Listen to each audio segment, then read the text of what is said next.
Boa noite, quarta-feira, 27 de abril. O Unesp Notícias de hoje discute corrupção. Vamos conversar com o professor da instituição Toledo de Ensino, o filósofo Fauzi dos Santos. Ele vai coordenar um grupo de estudos sobre corrupção na IT. Você vai ver também um exemplo de tecnologia bem aplicada na infância. Robôs são usados para desenvolver a linguagem em crianças com autismo. Feira do Livro Infantil esquenta a manhã de alunos da cidade com o universo da ferrovia.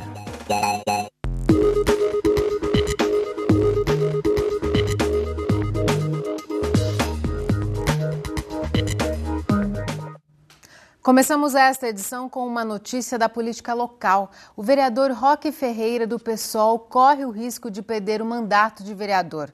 O Tribunal Regional Eleitoral julgou improcedente a ação movida pelo parlamentar, em que ele justifica a troca de partido fora do período permitido pela legislação. No ano passado, Roque deixou o PT, sigla pela qual foi eleito vereador em 2012, e migrou para o PSOL. Como a troca ocorreu fora da janela eleitoral que permite essas mudanças, Roque justificou a desfiliação, alegando que o PT rompeu com a base programática da legenda. Mas o TRE não acatou a justificativa. Em contato com a nossa produção, Roque diz que assim que a decisão for publicada no Diário Oficial e a mesa diretora da Câmara de Bauru for comunicada, poderá entrar com um juízo de acréscimo no TSE, o Tribunal Superior Eleitoral, para tentar reverter a decisão. Ele afirmou ainda que recebe a notícia com tranquilidade e que vai exercer o mandato com responsabilidade até quando puder. Quando o caso chegar ao TSE, Roque vai ter que deixar a cadeira e aguardar a decisão fora da Câmara. O suplente natural da vaga é o petista Claudinho da Construção. A gente muda de assunto agora e mostra um exemplo de como uma tecnologia que não foi originalmente pensada para uma determinada atividade pode ser adaptada com um olhar criativo e sensível. Você vai conhecer um projeto de extensão do curso de fonoaudiologia da Unesp em Marília, que utiliza robôs para desenvolver a linguagem de crianças com autismo. No Laboratório de Estudos das Alterações de Linguagem Infantil, os futuros fonoaudiólogos se preparam para atender usuários de um projeto inovador. Por meio da terapia com robótica, eles ajudam no desenvolvimento da linguagem nas crianças diagnosticadas com transtornos relacionados ao autismo. Maria Cláudia é uma das idealizadoras do projeto. Por já trabalhar com o autismo, conta que procurou elaborar um processo de aprendizagem que envolvesse materiais com mecanismos, engrenagens e peças. Tudo para incentivar as crianças a falarem. Eu venho pesquisando sobre autismo desde o mestrado. E no doutorado, e no mestrado, e no pós-doutorado, foram todos projetos relacionados à interação social de crianças com autismo e outras crianças e adultos. E depois disso, eu iniciei uma pesquisa junto a uma empresa de tecnologia da cidade de São Carlos, que era para usar recursos da robótica para favorecer o desenvolvimento de linguagem e de habilidade de interação social com crianças com autismo. Aí, durante alguns meses, foi realizado um estudo teórico e depois a gente trouxe para a terapia de linguagem aqui na Unesp de Marília. Crianças diagnosticadas com transtornos relacionados ao autismo têm dificuldades na linguagem e na interação social, e atividades como essa têm por objetivo melhorar essas habilidades.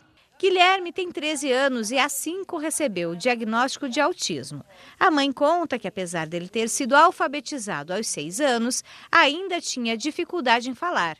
Obstáculo que aos poucos tem sido superado com o atendimento recebido no laboratório. E eu só sabe de perda. Só dá para tirar parafusos.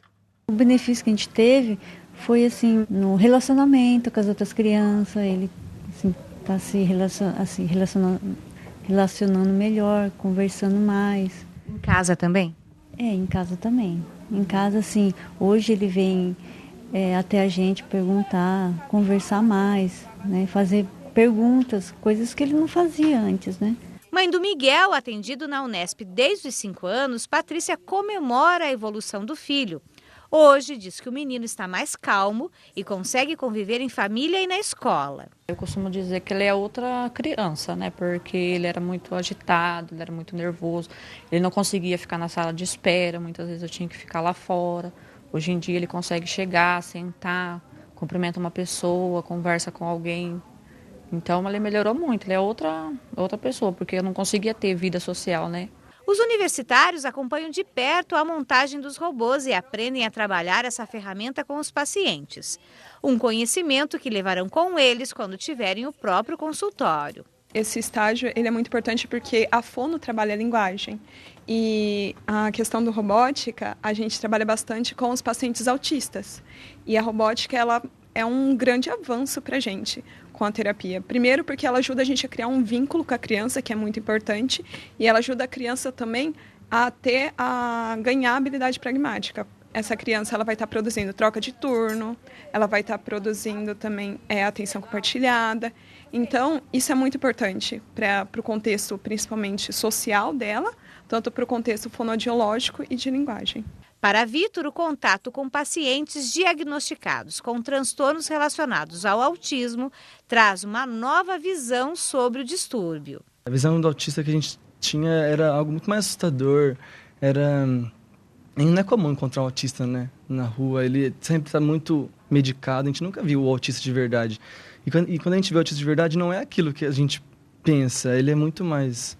Ele é humano, ele é comum, ele é igual a gente. Eles provam que eles são capazes, naquilo eles encontram criatividade, eles produzem e a gente fica encantado com eles. A participação no projeto encanta os estudantes. É o caso de Laura, que embora já esteja concluindo o curso de fonoaudiologia, está cada vez mais propensa a trabalhar com crianças autistas. Apesar de trabalhar com linguagem desde o primeiro ano por causa do TCC, quando eu me encontrei perante a linguagem infantil e o autismo, eu pude ver algo muito mais amplo em relação à magnitude que a habilidade social interfere no desenvolvimento da linguagem da criança. E a terapia com robótica não empolga apenas as mães e os alunos. As crianças também ficam fascinadas com as peças e as engrenagens. Foi difícil fazer o Gabriel tirar o foco da atividade para conversar com a gente. Você gosta de vir nas aulas da robótica? Gosto. Por quê? Porque a gente tem que saber, né, a tecnologia de hoje, moderna, sabe? Segundo a coordenadora do laboratório, a Unesp de Marília é uma das pioneiras na formação de profissionais de fonoaudiologia preparados para atender esse público que só cresce no país. Nós temos hoje uma incidência de 1 para 68 crianças nascidas, se comparado com diabetes, né? E câncer em crianças é um número altíssimo de crianças afetadas com esse transtorno. No próximo bloco você vai ver por que a Feira do Livro Infantil de Bauru tem um atrativo a mais neste ano. O evento é realizado pela primeira vez na estação ferroviária. Já dá para imaginar o quanto o universo dos trens fascina as crianças. Daqui a pouco voltamos num instante só. Voltamos com um aviso para os pais que aguardavam a chegada de vacinas na rede municipal. As unidades básicas de saúde receberam as doses que estavam em falta, que fazem parte do calendário nacional de vacinação. Mas a Secretaria Municipal de Saúde informa que algumas vacinas vão ter que ser substituídas, por não estarem disponíveis no mercado. Veja só. Aos 2, 4 e 6 meses de vida, as crianças devem receber a vacina injetável contra a poliomielite. E aos 15 meses e 4 anos, são imunizadas com a VOP trivalente. Porém, o imunobiológico usado nas duas formulações está passando por mudanças. Por isso, as crianças dessas idades devem passar a tomar a vacina bivalente, que será distribuída a partir de agosto. Crianças aos 15 meses e 4 anos de idade também têm que receber a dose da vacina contra difteria, tétano e coqueluche, a DTP. Mas, segundo o Ministério da Saúde, a vacina está em falta no mercado e deve ser substituída pela dose pentavalente, que protege também contra a hepatite B e contra uma bactéria que causa meningite. Ainda aos 15 meses, a criança deve tomar a vacina contra sarampo, cachumba, rubéola e varicela, a chamada tetraviral, mas ela também está em falta. Portanto, deve ser substituída por 2 vacinas que, somadas, têm o mesmo efeito, a tríplice viral e a dose contra a varicela.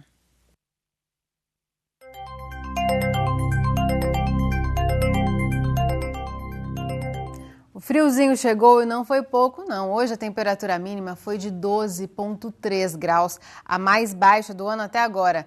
E para amanhã a previsão é de mais frio. A mínima prevista é de 8 graus. Se for confirmada, é a mais baixa já registrada no mês de abril em Bauru. Veja os detalhes no mapa. Nesta quinta-feira, o tempo fica estável, com céu aberto em todo o estado de São Paulo. A tendência é de que o mês termine sem novas chuvas. Já as temperaturas seguem baixas por causa da atuação de uma massa de ar polar. Em Bauru, o sol também predomina amanhã. Agora a umidade do ar é alta, está em 74%. Os ventos sopram fracos, a 3 km por hora. Hoje, você já sabe, a mínima foi de 12 graus e a máxima ficou em 19. Amanhã devemos ter o dia mais frio do ano, mínima de 8 e máxima de 22 graus. Hoje, a Feira do Livro Infantil de Bauru esquentou a manhã de dezenas de estudantes. O evento segue até o fim de semana com um atrativo a mais neste ano. Além de viajar com as histórias impressas, as crianças embarcam também na magia da ferrovia. Este vagão é um dos espaços mais concorridos na 16ª edição da Feira do Livro Infantil de Bauru, que pela primeira vez é realizada na estação ferroviária. A escolha do ambiente não foi por acaso. O fascínio pelos trens e a importância da ferrovia para a história da cidade são um incentivo a mais para crianças e adolescentes se apaixonarem pelos livros. O vagão foi decorado com objetos lúdicos e leva as crianças a uma viagem ao mundo dos livros. A contação de histórias é uma forma de atrair a criança para a leitura. Leão! Quem gosta do leão? Além de estimular a imaginação, as histórias contadas de forma divertida inspiram os pequenos a buscarem sua própria experiência com os livros.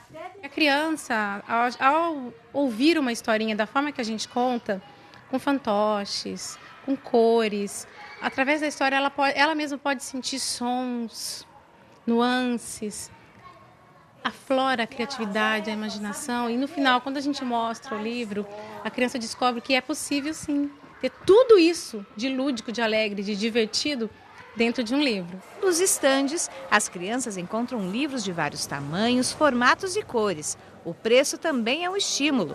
Tem publicações a partir de R$1. Marcele já escolheu o que vai levar para casa. Um livrinho do País da Maravilha e um outro livrinho que eu não sei o nome. Neste outro espaço, mais histórias, desta vez com direito à música, cenário e muita animação. Tudo para despertar nas crianças o amor pelos livros. A Júlia guardou tudo direitinho. De um livro que o dono dele, brincava só com o ursinho, com uma malinha de brinquedo. E ele ficava triste, começava a chorar. Aí o dono falou que tinha que amar ele mesmo. E aí ele entendeu e ficou feliz. E quem nunca teve a oportunidade de entrar num vagão de trem pôde visitar pela primeira vez esses que estão em exposição na estação ferroviária. Esse grupinho conheceu um pouco da história de cada vagão. E pelo entusiasmo das crianças, esses meninos e meninas terão muito a contar sobre o passeio na Feira do Livro Infantil. Os trens, essa relação é importante entre a leitura e conhecer a história da cidade? Sim, tem tudo a ver, né? A questão da Maria Fumaça, como funciona, conhecer o Museu Ferroviário de Bauru, além da literatura infantil. A programação da feira segue até sábado, das 8 da manhã às 5 da tarde. A entrada é gratuita. Depois do intervalo, a gente conversa sobre corrupção com o professor Daíti, o filósofo Fauzi dos Santos. Ele vai coordenar um grupo de estudos aberto a toda a população para discutir esse tema. É daqui a pouco, voltamos num instante só. A ITE, a Instituição Toledo de Ensino, está formando um grupo de estudos sobre corrupção. A ideia é debater o tema partindo da formação moral e social do brasileiro. Para falar mais sobre esse trabalho, recebemos o responsável pelo grupo, o professor da IT filósofo Fauzi dos Santos. Fauzi, muito obrigada por sua presença aqui no Unesp Notícias. Eu que agradeço, Larissa, e a todos os telespectadores da TV Unesp. Fauzi, um momento muito propício para se discutir corrupção no país, né? Qual que vai ser o objetivo desse grupo, que vocês estão com as inscrições abertas, né? Exatamente. O grupo, na verdade, ele nasceu de um outro projeto, que é o projeto Café.com Filosofia, que discutiu, no mês de abril, a questão da corrupção. E aí a gente colocou como temática como anda a formação moral do homem brasileiro.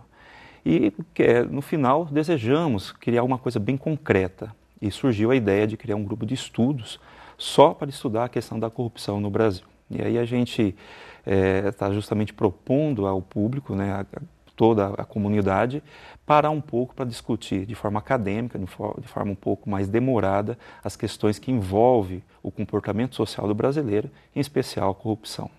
E como que vai ser a dinâmica do grupo na prática? Vocês vão fazer leituras seguidas por debates? Exatamente. A proposta do grupo é trazer para o grande público autores, sociólogos, historiadores, antropólogos, que faz parte de todo o rol do pensamento brasileiro, tais como Sérgio Buarque de Holanda, Darcy Ribeiro, Paulo Freire, professor Florestan Fernandes, e textos desses autores que serão dispostos anteriormente a todos os participantes. Após essa leitura, no dia do encontro, há um debate. Então, todo ponto do encontro começa com a leitura prévia de um texto, justamente para a gente não ficar no achismo, né? Isso é ruim para nós, mas sim baseado num texto acadêmico, aprofundar o debate. Esses teóricos, eles ajudam a jogar luz, né? Esse momento atual, inclusive, que a gente vive, né? E é possível, Fauzi, pontuar elementos históricos, culturais, que levaram o Brasil a esse cenário de corrupção endêmica? Exatamente. Olha, na verdade, as pessoas hoje têm um debate muito polarizado em relação à corrupção. As pessoas estão identificando muito a corrupção voltada a um partido X ou Y. E, Larissa, isso está totalmente errado. Na verdade, o problema da corrupção é um problema não somente no Brasil, nós encontramos em todas as sociedades, em qualquer parte do mundo, a corrupção, mas tratando-se da questão do brasileiro e da formação moral do brasileiro, existem autores que pensam essa questão. Por exemplo, eu posso pegar o professor Sérgio Buarque de Holanda com o livro Raízes do Brasil, onde ele discute, dentro da Raízes do Brasil, a questão do homem cordial. E o que é esse homem cordial? Aparentemente, o homem cordial, que é uma das características que identificam o homem brasileiro, pode até ter uma conotação positiva, mas em Sérgio Buarque de Holanda, ele vai justamente analisar um homem cordial, aquele homem que traz para o setor público, para a esfera pública, interesses muito particulares. Então, em nome da cordialidade, aquilo que é de interesse próprio, individual, é levado para a esfera pública, no interesse comum. E cá entre nós, a corrupção é justamente isso, é quando o interesse particular de um indivíduo ou de um grupo se sobressai sobre o interesse coletivo. E quando ele se apropria, né, desses bens que são públicos em benefício próprio. Né? Exatamente. Então, assim, é justamente aí que nós entraremos com um grupo de estudos. Nós entraremos a partir de uma abordagem demorada por meio dessas leituras, né? O outro teórico muito bom para a gente pensar é o professor Florestan Fernandes, por exemplo, quando ele discute a questão da cultura cívica, onde ele vai discutir que no Brasil nunca houve uma revolução por completo. Ele vai afirmar que nas grandes transformações sociais, as grandes revoluções no Brasil, o povo sempre esteve à parte. O povo nunca participou efetivamente. E aí ele fala justamente da falta dessa cultura cívica ao homem brasileiro em relação aos interesses que pertencem a todos. Somos bons para abrigar aqueles interesses individuais, mas aquilo que é coletivo nós nos esquecemos, né? E falta, na sua visão, Fauzi, essa noção de que a corrupção ela está arraigada nas pequenas ações cotidianas, naquele famoso jeitinho brasileiro? As pessoas têm essa percepção? Exatamente. As pessoas são boas para interpretar a corrupção macro, né? Aquela que desvia milhões de reais, aquela que está no setor, na esfera política. Mas as pessoas não conseguem observar a pequena corrupção do cotidiano. O jeitinho brasileiro é um desses fatos, um desses acontecimentos. Claro que antropologicamente nós podemos identificar o jeitinho brasileiro até pela história de opressão de pobreza e miséria do povo brasileiro. Então, o jeitinho brasileiro com uma criatividade, o jeitinho brasileiro com uma forma de se virar, há uma dimensão positiva, muito, né? O indivíduo ele se vira justamente para conseguir alguma coisa que em vias normais ele não conseguiria. Agora, quando esse jeitinho brasileiro está ligado a um desvio de conduta para conseguir algo, aí sim você tem um vício de comportamento moral.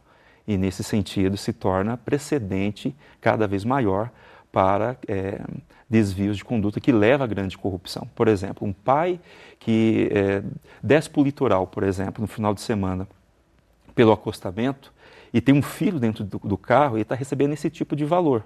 Esse valor desviante que está... Posso burlar uma regra, que aparentemente parece inofensiva, mas é uma regra. Que é a esperteza, né? Levar vantagem em tudo. Veja, esse indivíduo que recebe desde muito pequeno esse tipo de valor desviado, ele pode ter no futuro precedente para abrir um tipo de comportamento cada vez pior. Então é isso justamente que a gente tem que ver, né? Nós somos, na verdade, fruto de um espaço social que vai fomentando esse tipo de comportamento. Então o jeitinho brasileiro, ele pode ser interpretado de várias formas, mas como uma virtude, isso nunca. E restringir a corrupção a esse cenário macro, ao da política, é também ignorar que esse setor é um reflexo da sociedade. Exatamente. Quem coloca o político lá somos nós, na verdade, e justamente pela má escolha. Agora, o reflexo que nós temos do mal político, inclusive na última votação da Câmara, né, justamente que nós assistimos um show de horrores, né, dada justamente a falta de preparo do nosso legislador hoje, isso é uma chamada de atenção a nós brasileiros, né? Quer dizer, se nós nos espantamos, grande parte da população se espantou muito com aquele cenário do despreparo do legislador, é justamente nós que colocamos aquele indivíduo lá. Então, na verdade, eu até diria que ele é o reflexo da sociedade brasileira hoje, né? Que não consegue discutir temas graves, temas sérios, com profundidade. Então, essa dimensão muito rasa de se entender o homem brasileiro e os grandes problemas sociais que se refletem na política, na verdade, é o próprio cenário daquilo que o homem brasileiro é, hoje em dia. Falando em temas graves, Fauzi, e aproveitando essa discussão sobre formação moral, ontem ocorreu um crime bárbaro aqui em Bauru, que foi o linchamento de um rapaz suspeito de roubar um botijão de gás. Ele foi espancado até a morte. Como que em pleno século XXI as pessoas ainda acreditam que é possível fazer justiça com as próprias mãos? Dá para entender isso? Pois é, num cenário onde hoje se tem uma discussão sobre a questão da justiça que não funciona, as pessoas hoje vivem um ambiente muito saturado, né, da questão da injustiça, e muitas vezes essa falta de perspectiva faz com que as pessoas possam entrar à barbárie. Né? Mas aqui que entra a questão da educação, Larissa. A educação, muito além de ensinar a ler e escrever, ela humaniza o indivíduo.